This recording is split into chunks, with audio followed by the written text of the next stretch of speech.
We lived across the river on the reservation, what they call across the river. There's a river that runs through. And on our side, we're the Yahuskan band of Snake Indians, which lived across the river. And my grandmother had a sweat lodge, which was made of canvas. And I would help her because she had a lot of sons, but they were out doing their thing. So we lived primitive. We had outside toilets, no running water. You got your water from the well. But it seemed like we were all happy. Horseback riding. Then later, I was just transported from that environment to the Catholic school. And then I kind of forgotten all about home because I was there for 4 years. And let's say I grew up there in that environment, learning their ways, forgetting I even had any other ways.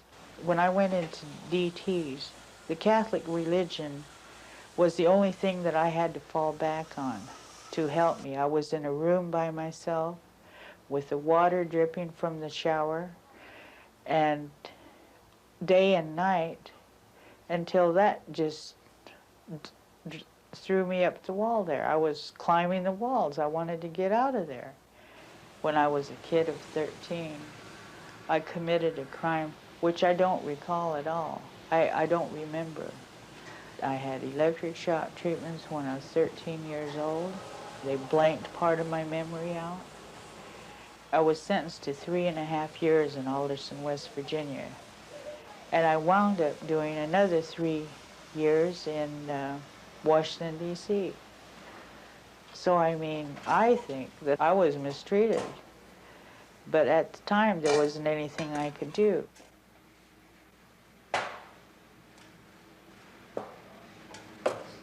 I got 7 years. I've been here since August the 20th.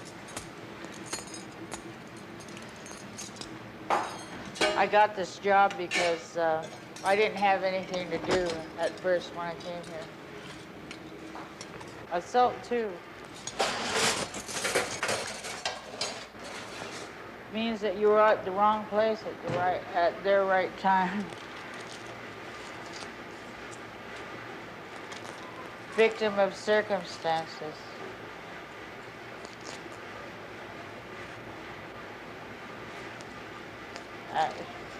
As the saying goes, they framed me. I think for 7 years, you have to be here about 6 months before you go before the parole board. I think a lot of Indians have the problem with alcohol and drugs, and I don't think that antabuse and tranquilizers are helping anybody. I think that Indian religion is the answer to the Indians' problems with alcohol. I feel like it helped me, and I think if we learn our own culture and our own religion, that this would help more than anything. The Indian people need their own culture back that they took away from us.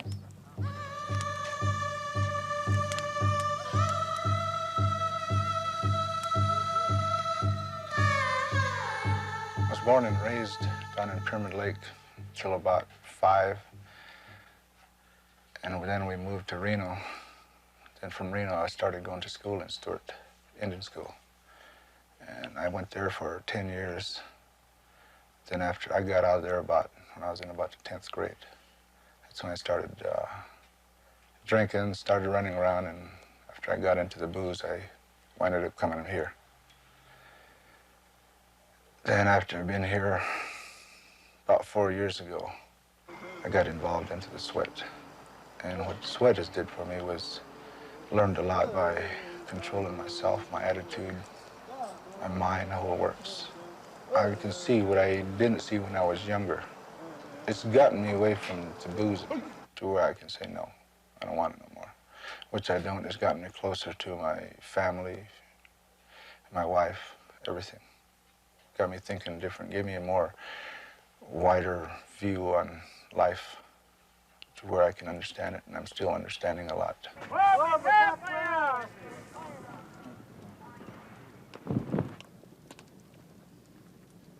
The brothers that goes there with you and they're behind you all the way, that what you do and what you say in the sweat, they give you all the support you need. They give you help. And what you don't understand, there's anywhere from 5 to 15 people in there in the sweat with us that would help us. And they all have something to say, so one of them would give up a pretty strong suggestion on how I would go about quitting, or how I would get a little more support with all the rest of the brothers in the sweat. They'd give up a little support on that.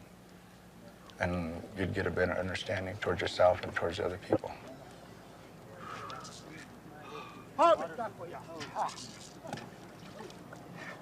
I'm here for grand larceny, and I'll be expiring in about,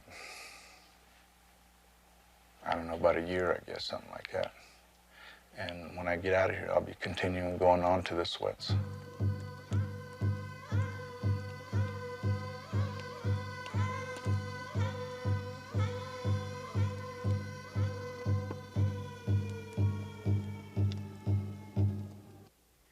My grandpa was nicknamed King.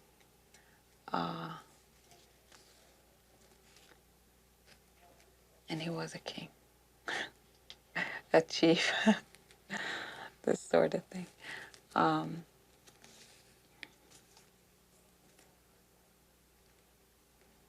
Had a hard life. Come from a big family.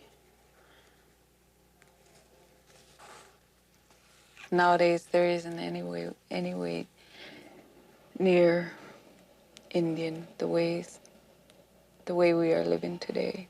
Back then, can't compare it and say Indian. There aren't no horses around. There aren't no cattle around. Everybody's living in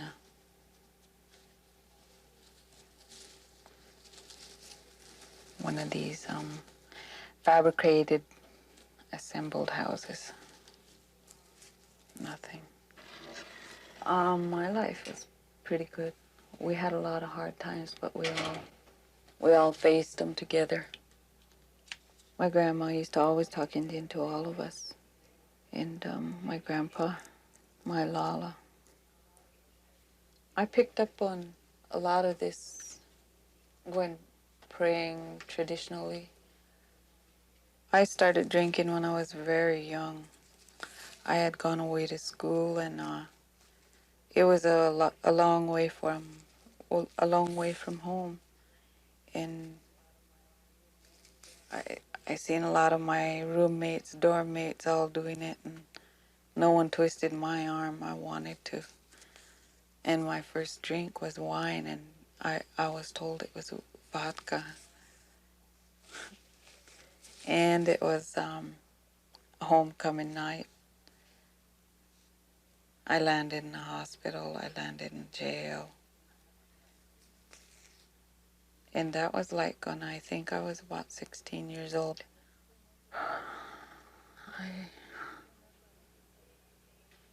I just remember drinking that day.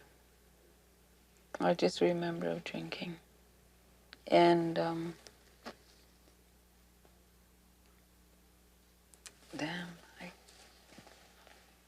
kind of makes me uneasy to talk about it because I can't remember. I couldn't defend myself in my trial either because I had no knowledge of what had gone on. But it's all alcohol related. I just from what I gather, one of my brother-in-laws had gotten hit in the head with a bat.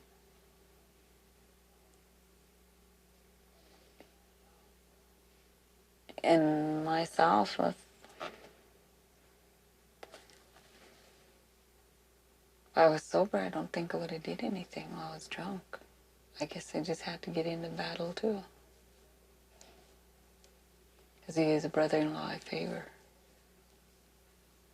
I was there, and there was a feud between a woman and a man. And I somehow got myself involved. I had stabbed a guy 4 times, and according to my PSI paper report, the coroner said the guy would have lived had he gone to the hospital.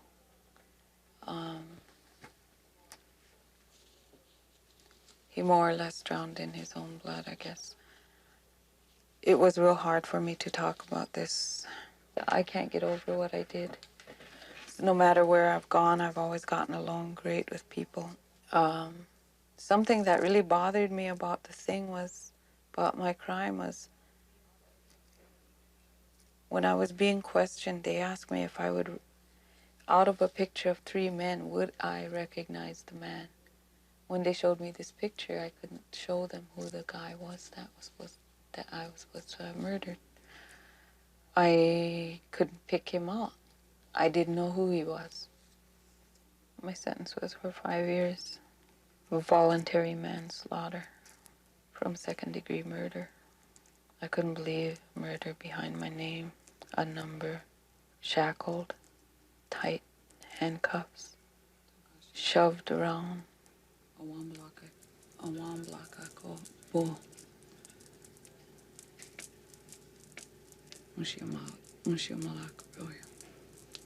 Na leta kumni ichamoshni lecha washkanshni ash.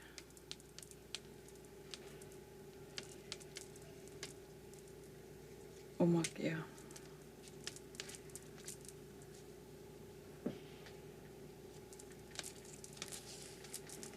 People have talked to me and couldn't believe this crime I'm in here for because I was supposed to have come from a good family. Now